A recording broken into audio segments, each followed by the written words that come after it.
I'm Dalton Wells. This is why players should not be banned from the National Baseball Hall of Fame and Museum.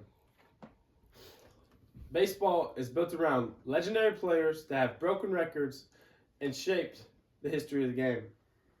However, some of these players are excluded from the Baseball Hall of Fame due to controversy in their careers. This brings the important question, is the Baseball Hall of Fame representing what it should? The Hall of Fame plays a huge role in the way we look at baseball history.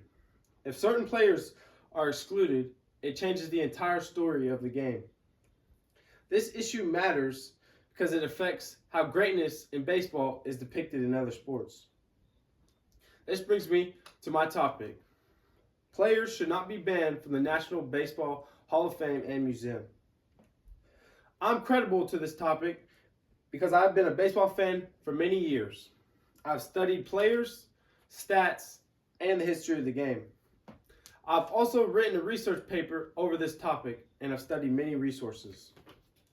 Today, I will explain why players' achievements matter most, why banning players is unfair and inconsistent, and why the Hall of Fame should teach history instead of punishing players.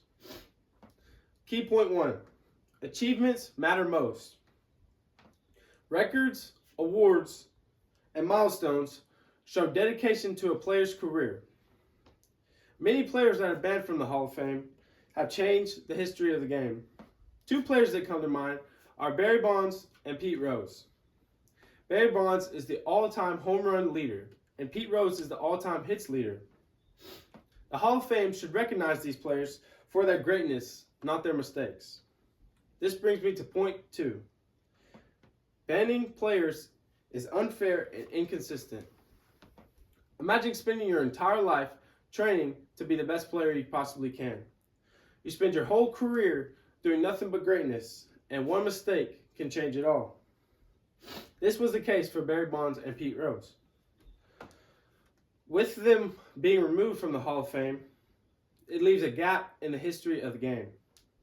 This brings me to point 3. The Hall of Fame should teach history and not punish the players.